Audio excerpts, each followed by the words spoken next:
How can we distinguish between information that might be coming from our conscious physical selves and the information that would be coming from this inner being? It really matters not from where the stimulation of thought comes, for you are receivers of thought from many different sources.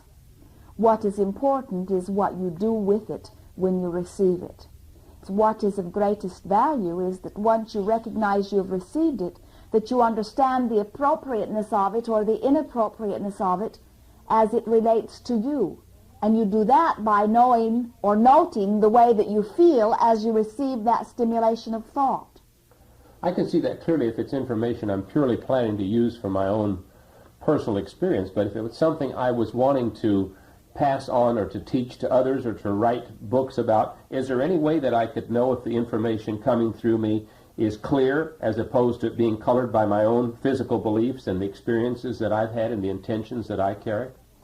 Use your guidance system to know. Your guidance system is only effective when you have set forth your intentions. If you know you want clarity, if you know you are wanting to interact with those evolved beings rather than frivolous beings, if you know the subject that is important to you, if you are not receiving any of those intentions, you will know it by the negative emotion that is within you.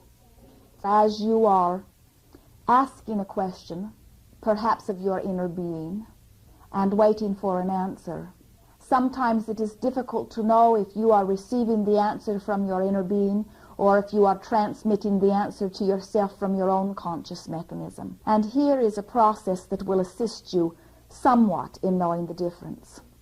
As a physical thinking mechanism, you offer your thoughts in more fractured sequence. Your thoughts will dart very quickly and then they will slow down a little bit. And then you will get another idea that you will proceed upon, and then you will slow down a little bit. But the thoughts that come forth or are offered to you from the non-physical dimension are offered to you at a more systematic pace. There will be more of a rhythmic flow to that which you are receiving. Mm-hmm. And in time, with practice, you will come to know the difference.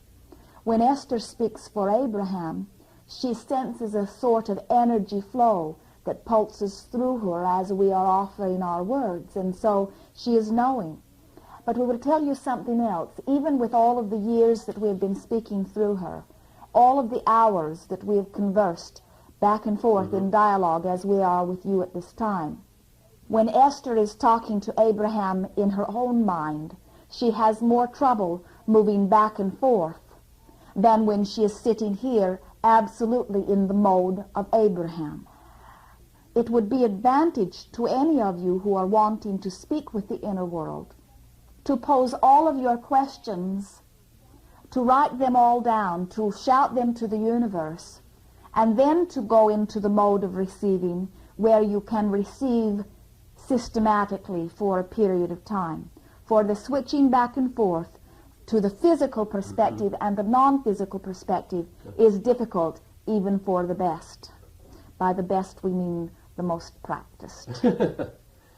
What's happening when a person really wants to be a speaker, but they sit down and they're feeling nothing? Feeling nothing or receiving? No sensation, and receiving nothing, of course. The feeling of sensation is not necessary for the receiving. For the most part, when someone wants something and they're not receiving it, it is because they are more focused upon the lack of what they want than they are focused upon what they want. When you want something and aren't getting it, and give all of your attention to the fact that you're not getting it, by law of attraction you get more of what you are not getting, which is more of the lack, more of the absence. And so we say, stop beating up on yourself, or stop worrying about what is not happening and start thinking about what you are wanting to happen. Think about the benefit of the blending. Think about the value of the opening of your passageway. Think about what it is you are wanting to know. If you have something that is important for you to understand, that understanding will come to you in many different ways. It is your impatience that hinders you most upon that subject. The person's really trying. At what point would they know they're trying too hard? The word trying itself is automatically putting you in a position of trying too hard. For when you are trying, you have already acknowledged that there is some difficulty. When you are trying, you are giving more of your attention to the difficulty or to the challenge or to the problem instead of to what you are wanting. There is no need to try. Just do it. Can a person utilize that 10 or 15 minutes each day while they're quieting their mind to also be creating other things and think about other things they're wanting? You cannot. You cannot quiet your mind and think of other things at the same time. The 15 or 20 minutes in meditation, with the intent of opening the passageway, must accomplish a state of numbing or detachment. Otherwise, you are not in the state of allowing. If you think a thought, you will lose that sensation of numbness. Any stimulation of thought will bring you back to your physical focus. Your physical focus is very important in your deliberate conscious creating, however. You just don't consciously, deliberately create at the time when you're trying to allow the opening of your passageway. Would the use of any, let's say alcohol or some chemical or drug, have any bearing on this blending process during that 10 or 15 minutes? Many find that it is easier to distract from physical perspective if there is some sort of chemical or alcoholic substance experienced. And so to achieve that state of allowing, it is possible that it could be of benefit. The hindrance that comes is that once you've achieved that state of allowing, then if you are utilizing the substance, you are not in a position to be receptive of the thought that is offered to you. It is an individual preference. I recall when we first began that when Esther started just spelling with her nose, and the typing was very primitive in the beginning, and now it really flourishes. The speaking was rather primitive. Does it always begin in a more or less basic state and then improve naturally with practice? We are all growth-seeking beings, whether you are focused in physical or non-physical. It is an evolving process. There are many factors involved, having to do with the willingness of all who participate. Okay, thank you. Could you possibly give us a brief exercise here that could help us be more sensitive to our guidance from our inner being? It is important, in order to experience the benefit of the guidance system, to accept these premises. First, you are much more than you see in your physical body. There is another part of you that exists even while you are now here in this physical body. And that part of you wants to communicate with you. The very emotion that you feel is communication from that inner you. And you may trust it above all other communication that you receive from any other source. For your inner being, and only your inner being, is aware of the total you.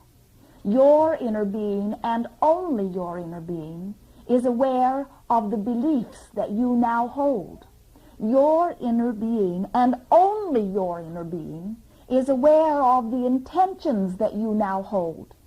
And only this magnificent, sophisticated inner being that is yours has the ability to merge together all of those factors and to deliver to you in any moment the perfect guidance to assist you in understanding the appropriateness of your thought or word or action in any moment.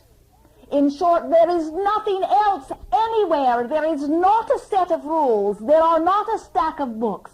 There are not hidden documents. There is nothing outside of you that can come anywhere close to the guidance that comes forth from within you. And when you accept that, perhaps then you will want enough that you will attract the communication even in clearer fashion. Great.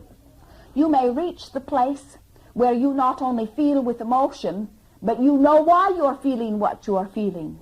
But all of this comes through your continuing wanting and continuing allowing And that is the evolvement that we spoke of earlier in this process.